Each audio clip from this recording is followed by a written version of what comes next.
my name is Tiffany Bun, my partner is Wan Lung, and the topic for our lit review paper is motivating students with special needs in science. So I'm going to start by identifying some of the problems that can contribute to demotivation in special needs students in science classrooms. And the first problem that we identified was that science teachers are not recognizing that special needs students need certain accommodations. So being able to provide accommodations for special needs students begins with being able to recognize if a student is special needs or not. And we've provided a definition for a special education student. And that definition states that a child that has a disabling condition and because of that condition requires special education and related services classifies as a special education student. It's important to note that a student may fall outside the scope of that definition and still need services from the school, such as English language learners, who, even though they may not have a disabling condition, they do require services from the school to be able to succeed in a classroom. So, one of the things that contributes to this problem is that teachers may not know the demographics of their classroom. So they don't know which of their students may have special needs, or they may not even know if there are any students in their classroom who are special needs. And this presents a serious problem because they're not aware of the kind of accommodations that they may need to provide in their classroom to make their classroom an inclusive one. Another thing that can contribute to this specific problem is that teachers may not be aware that special needs students each need unique and specific accommodations. So maybe because of a lack of training in the field, or maybe because they have not worked with other special education teachers, they may be under the impression that providing accommodations for special needs students is a one-size-fits-all deal. And that is definitely not the case because each student is unique and each student needs unique accommodations in order to be able to succeed in a classroom. The next problem that we identified that led to demotivation in students with special needs is that a lot of times science teachers are not prepared to provide the accommodations that special needs students require in a classroom. And like we mentioned before, this may be because they lack the training on how to provide support for special needs students, or maybe they're just not working with special education teachers to figure out how best to provide individualized support for these special needs students. Another part of the problem is that teachers may not be taking the time to get to know the special needs students in their classroom and what each student needs.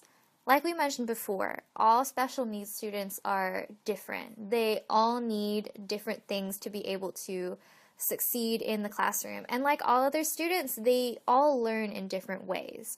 So it's important for teachers to be able to take the time to know how each of their special needs students are different and how they're unique in what they need to do well. Something else that can contribute to this problem is that teachers may not be reading or paying attention to their special needs students' IEPs or 504 plans.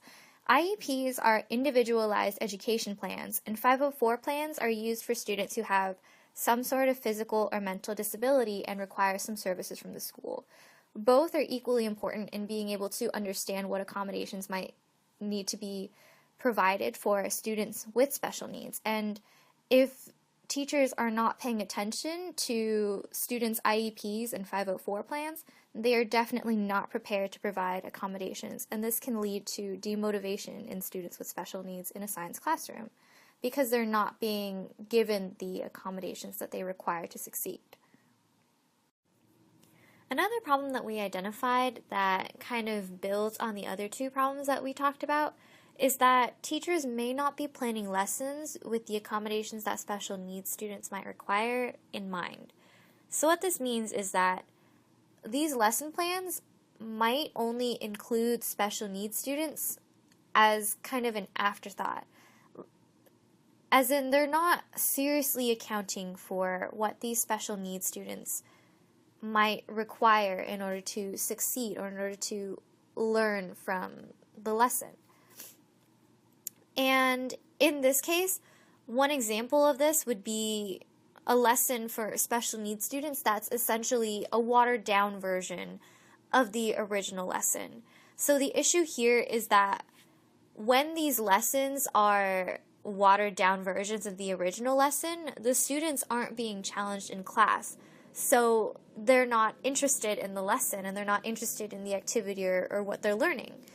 Special needs students, like all other students, need to be challenged in order to be engaged in class. And if what they're getting as far as curriculum and lesson planning is just a watered down version of the lesson that other students are getting, then they're not going to be motivated to perform well in class. They're not going to be engaged in class. So it's really important to be able to construct lessons that are both challenging for special needs students and also account for these students' needs to succeed. So if their needs aren't being met, if they're not being provided the proper accommodations during this lesson, then they're going to struggle and they're not going to be as motivated in class. The last problem that we identified is that teachers are not encouraging students to engage in productive scientific discourse in class. So what this means is that teachers are essentially not giving enough opportunities for students to communicate their ideas with each other, and they're not providing students with the support they need to be able to engage in productive classroom discussions. And this not only limits their understanding of the science concept, but also prevents them from being able to practice their language skills, which is especially important for special needs students, such as English language learners. Another thing that's important to note is that special needs students are often more willing to speak in smaller groups. So without opportunities to discuss their ideas with each other in class and engage in productive scientific discourse, then they might not speak in class at all. So without these opportunities to discuss their ideas with each other and engage in scientific discourse, then special needs students are going to be very demotivated in a science classroom. So, given these problems, we as educators need to find ways to target them to create a safe learning environment where everyone is motivated to learn. One solution brought about is that teachers should be immersing students in STEM activities that have a number of social impacts. Studies show that students are more motivated and engaged in classroom activities where they consciously know that their work will be of help to their communities.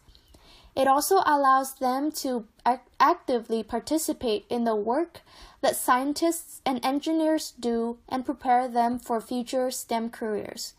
Another solution for these problems is that teachers should assess students on their science content rather than their ability to speak and use language. This can be done by asking students to draw diagrams, illustrations, thinking maps to illustrate what they understood. However, students are still accountable for the scientific terminology in order to communicate their ideas efficiently. Teachers can also motivate students by creating an inclusive classroom in which necessary accommodations and support are provided. For example, teachers can have students work in groups, give students more time to write down notes, and make directions clearer by using other sensory techniques. According to another article, acknowledging that supporting special needs students is beneficial for all students by addressing special needs students' concerns, teachers are actually giving other students more time to process the information. The other students also get a chance to deepen their knowledge by discussing it with other special needs students in groups. And finally, teachers can plan lessons that are challenging, but at the same time accommodate for different student ability. By making lessons challenging at the right level, teachers can motivate special needs students as well as other students to push themselves a little further, to think more critically, a skill that everyone at every age needs. Overall, designing lessons that highlight how science as well as